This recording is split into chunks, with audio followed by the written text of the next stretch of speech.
አንድ ቲክቶከር ምን አይነት የዘመን ፍጻሜ ላይ እንደደረሰ ምን አይነት እጅግ የሚያስቆጭ እጅግ የሚያንገበግብ ዘመን ላይ እንደደረሰ ቲክቶከሩ እንደ ውሻ በየቦታው ላይ ጌም ተጫውቶ እንደ ውሻ የሚጮህ አንድ የሆነ ዩኒክ ነገር ፈጥሯል ተብሎ የሆነ ጌም ተጫውቶ እንደ ውሻ ዋዋው ብሎ እንደ ውሻ ይጮሃል። እንደምታውቁት ነው የእብደት ዓለም ነው በማህበራዊ ሚዲያው ላይ። ሰው በራሱ ዓለም የፈጠረው ነገር በራሱ ዓለም የሚያሳየው ነገር ሊኖር ይችላል።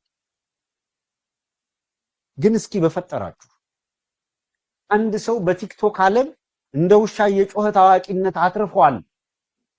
ይሄ ለኢትዮጵያ ኦርቶዶክስ ተዋሕዶ ቤተክርስቲያን ምንዋ ነው? መስቀል ይዛ ለዚህ ይሄን ለበቀበል የኦርቶዶክስ እምነት አማኝ አይደለም፣ የቤተክርስቲያኑ አማኝ አይደለም፣ የመጣው የቤተክርስቲያኗን ለመጎብኘት ጉዳይ አይደለም። ቤተክርስቲያን አስገብተውት ሜዳ ላይ እንደሚዘለውና እንደሚጮኸው እንደ ውሻ እንደሚያጓራው ልክ ለቲክቶክ ዓለም ላይቭ ስትሪም እያስደረገ የኢትዮጵያ ኦርቶዶክስ ተዋሕዶ ቤተክርስቲያን ቅድስት ሥላሴ መንበረ ፓትርያርክ ውስጥ ማጓራቱን እንደ ጽድቅ ቆጠሩት ካህናቱ። አሁን እኚህ ካህን ኖረው ይጠቅማሉ? እግዚአብሔር ይፍረድባቸው እንጂ ቤተክርስቲያንን በአደባባይ እንዲህ ለማዋረድ እሳቸው ተዋረዱ እንጂ የእግዚአብሔር ቤት የሚዋረድ አይደለም። ገንዘብ ካዩ ውርደት የማይሰለቻቸው አሁን እኚህ መነኩሴ ናቸው።